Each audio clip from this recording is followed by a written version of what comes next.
Hello प्यारे बच्चों, आज हम आपको पढ़ाएंगे क्लास 12 में चैप्टर 2 और इसका नाम है electrostatic potential and capacitance.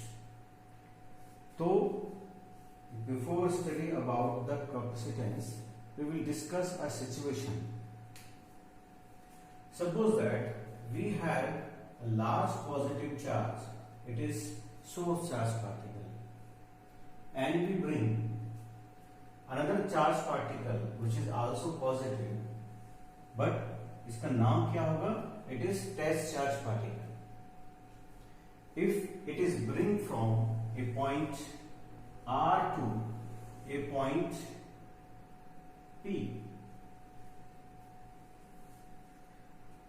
then we will doing the work against the electrostatic force, because these two are the positive charge particle, so there the repulsive force act between them. So now when we bring this charge particle from R to P, we will doing the work against the electrostatic force. So let the work done in bringing from R to P, we will doing the work. It is force into displacement.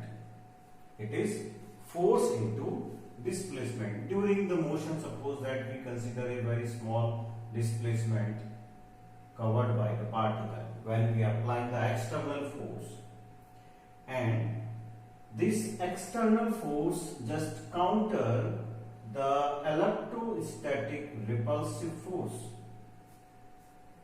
So we will be doing the work against the electrostatic repulsive force. Therefore new work done may be equal to minus work done due to electrostatic repulsive force. These 1, 2, 3, these three formulas both are very important. So we can say that work done in bringing from R to P the small test charge particle negative of F dot dx, basically work is scalar quantity है, तो F dot dx is very small displacement during the motion from coming from R to P. So work done against the electrostatic repulsive force is this. Here we observe that small displacement, but when we talk about the whole motion of the small test charge particle, we can take the integral of it. We can take the integral of it. Therefore, we can find the total work done in bringing from R to P. Small final limit to the initial limit. This is the work done. This will have to do on this charge particle in bringing from R to P in the field of this source charge particle. So this work done, which is doing against the repulsive force, is get stored as potential energy of charge Q. So this work done against the repulsive force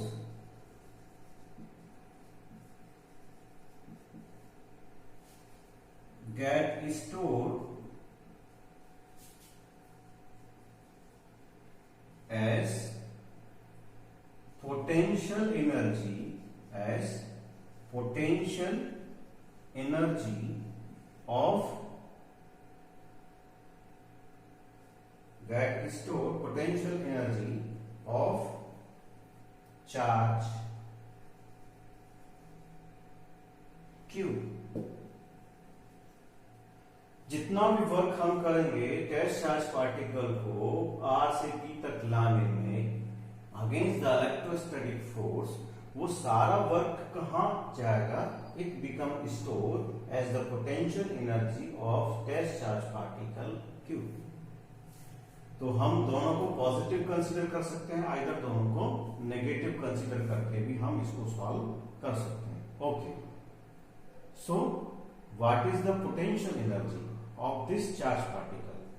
तो we can say the potential energy of this charge, the potential energy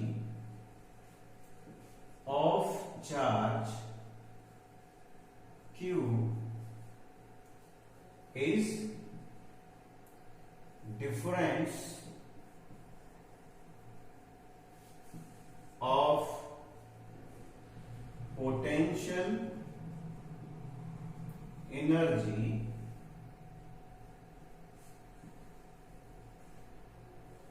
at point P to R. क्योंकि हमको work ज्यादा करना पड़ेगा point P पर, इसलिए point P पर potential energy ज्यादा होगी, पॉइंट आर पर पोटेंशियल एनर्जी कम होगी. तो उस चार्ज की पोटेंशियल एनर्जी क्या हो जाएगी? उस चार्ज क्यू की पोटेंशियल एनर्जी हो जाएगी delta U is equal to U P minus U R is equal to work done by is equal to work done in bringing the charge particle from R to P. So this is the potential energy of the charge particle. Charge particle की potential energy कितनी होगी? जितना work उसको one point से other point पर लाने में किया जाएगा वो उसमें as a potential energy store हो जाएगा. ओके, इसके बाद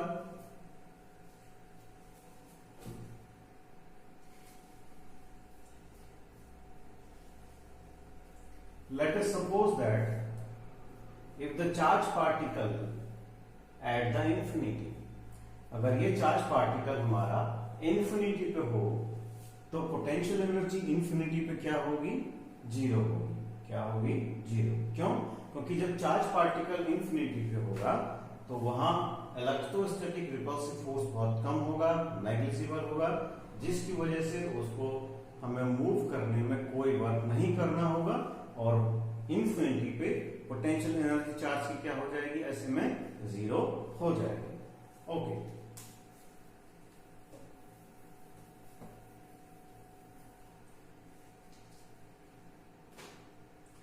if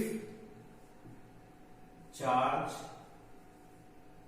Q at infinity, if charge Q at infinity, so R क्या हो जाएगा? becomes tends to infinity. It means the potential energy, it means the potential energy of charge Q is zero. The potential energy of charge Q becomes UP minus U infinity is equal to infinity to P. It means potential energy at point P is equal to work done in bringing the charge from infinity to P.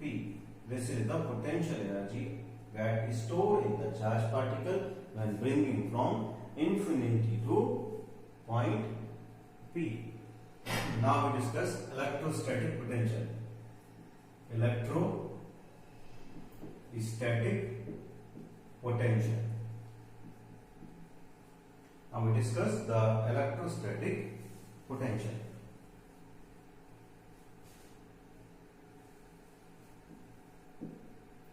As we know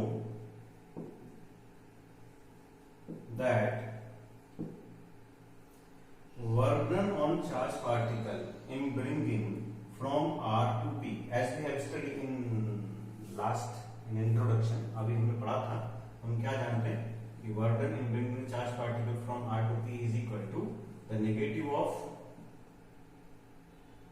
force electrostatic force into displacement dx, ये अभी हमने पढ़ा हुआ है।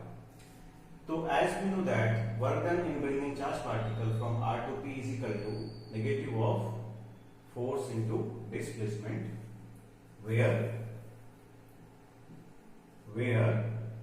F is equal to Q into E।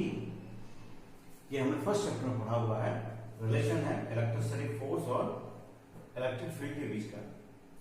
तो अगर ये equation number 1 है और ये इक्वेशन नंबर 2 है, then work done in bringing from R to P is equal to negative of Q E dot dx, और क्योंकि Q कांस्टेंट है तो ये बाहर आ जाएगा, integral of E dot dx, this is work done in bringing from R to P, or it can be written as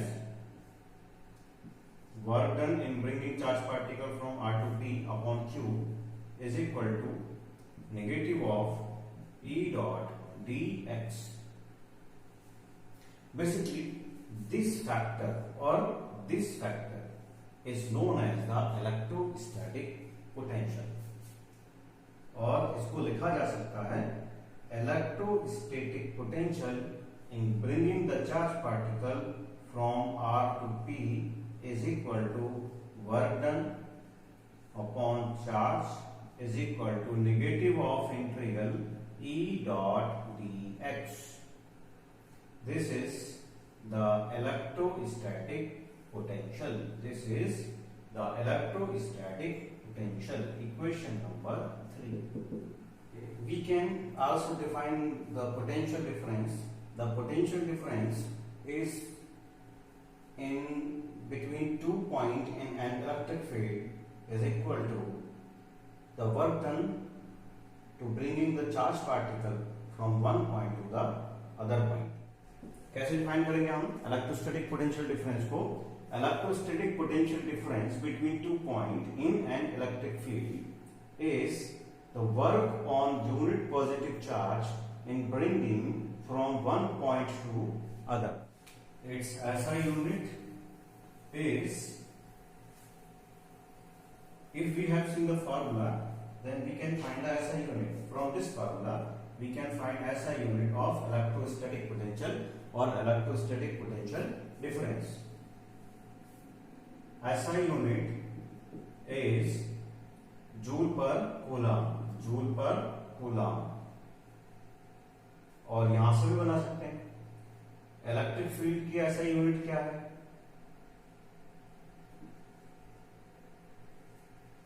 electric field की SI unit है newton पर कूलम, और डिस्टेंस के लिए हो जाएगा मीटर, तो न्यूटन मीटर पर कूलम. तो these two are the SI unit of potential difference. The dimensional formula, dimension of potential difference और difference, dimension of potential difference और पोटेंशियल, इसकी डायमेंशन क्या होगी? फॉर्मूले से हम देख सकते हैं, पोटेंशियल इज इक्वल टू क्या है? Work upon charge. तो वर्क की डायमेंशन क्या होगी? फोर्स इनटू डिस्प्लेसमेंट, मतलब m l t raise to power -2, displacement के लिए l अपॉन कूलम के लिए क्या हो जाएगा? कूलम के लिए हम बनाएंगे as current is equal to charge upon time. तो कूलम के लिए हो जाएगा ampere into time, ampere into time. It is potential is equal to m l की power 2 t raise to power -3 और एम्पियर पावर -1. तो this is the dimensional formula of the potential or potential difference. Potential difference both are the same thing approximately. हम कह सकते हैं जब हम potential difference की बात करेंगे तो हम ये कहेंगे कि किसी इलेक्ट्रिक फील्ड में 2 डिफरेंट पॉइंट के बीच चार्ज पार्टिकल को मूव कराने में जो वर्क करना पड़ेगा अगेंस्ट द इलेक्ट्रोस्टैटिक फोर्स, वहां हम बोलते हैं इलेक्ट्रिक पोटेंशियल डिफरेंस। और जहां पर हम केवल इलेक्ट्रोस्टैटिक पोटेंशियल की बात करेंगे वहां हम ये मान के चलते हैं कि if we bring a unit positive charge particle from infinity to a point in the electric field, मेरी बात समझ में आ रही है आपको डिफरेंस समझ में आना चाहिए कि इलेक्ट्रोस्टैटिक पोटेंशियल डिफरेंस और इलेक्ट्रोस्टैटिक पोटेंशियल में क्या अंतर है। अंतर समझ लेते हैं। एक है हमारे पास electrostatic potential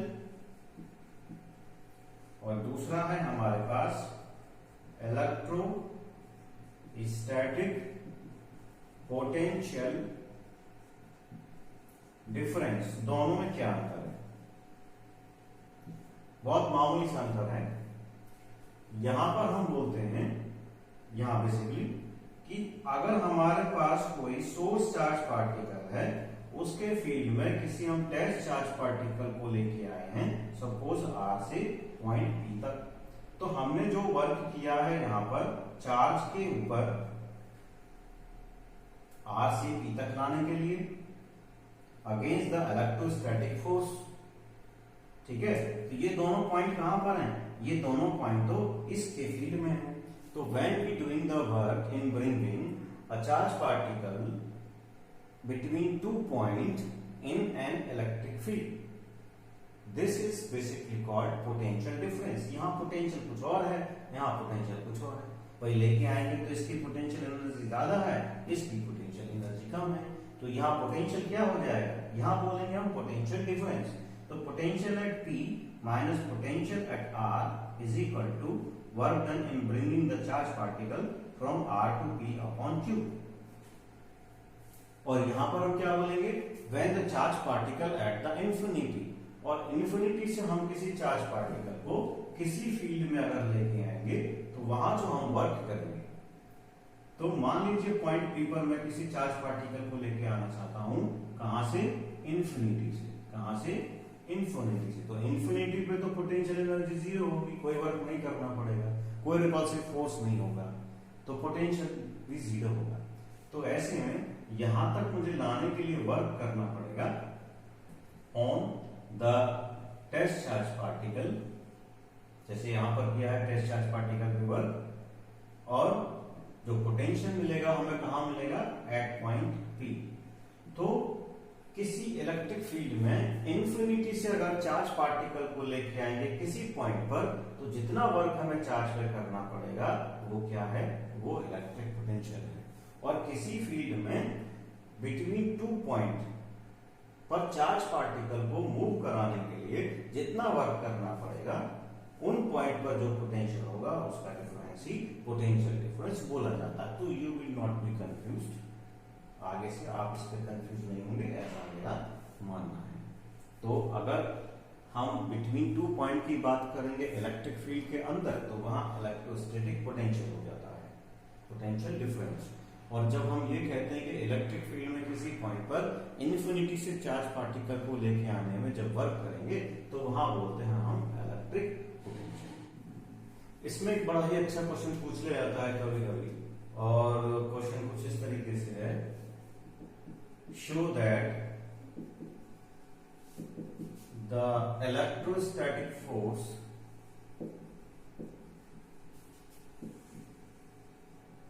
is conservative. Show that the electrostatic force is conservative. तो इसके लिए हम मानेंगे कि suppose that we have a close path, we have a close path A to B and B to A। इस पाथ को नाम दे देते हैं हम, चलो इसको नाम दे देते हैं पाथ 1, इसको नाम दे path 2। Let us suppose that we will doing a work in moving from A to B। Suppose that ये जो पाथ है कहां पर है? इलेक्ट्रिक फील्ड में, कोई इलेक्ट्रिक फील्ड है। तो we want to show that the electrostatic force is conservative. अगर work done along this closed path zero निकल के आएगा तो हम कहेंगे कि जो इलेक्ट्रोस्टैटिक फोर्स है वो कैसा होगा, वो कंजर्व होगा। तो इसके लिए हम क्या करेंगे, हमने ये माना कि इलेक्ट्रिक फील्ड में हमारे पास पाथ 1 और पाथ 2 है, एक क्लोज्ड पाथ है। When a charge particle, a small charge particle move from A to B, a small charge move from A to B, तो वर्क डन क्या होगा, पोटेंशियल डिफरेंस क्या होगा, तो work done by the electrostatic force will be going from A to B upon Q is equal to VB minus VA, equation number 1.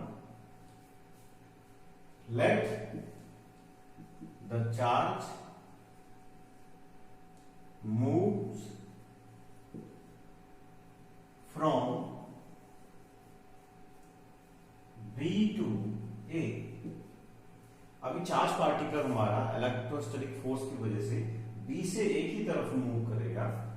The charge move from B to A, then work will be, work क्या हो जाएगा, work हो जाएगा in moving from B to A, और work done on charge particle is equal to potential difference हो जाएगा VA minus VB, equation number 2।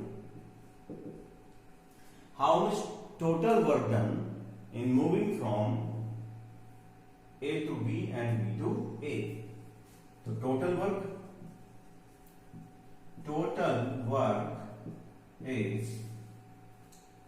Total work हो जाएगा हमारे पास in going from A to B plus B to A is equal to A to B, कितना potential difference है, VB minus VA और plus VA minus VB.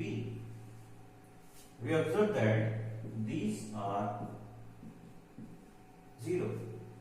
So total work done in growing from A to B and B to A, कहने का मतलब किसी electric field में closed path पर move करने के लिए जो वर्क करना पड़ेगा वो जीरो होगा। We can say that work done in an electric field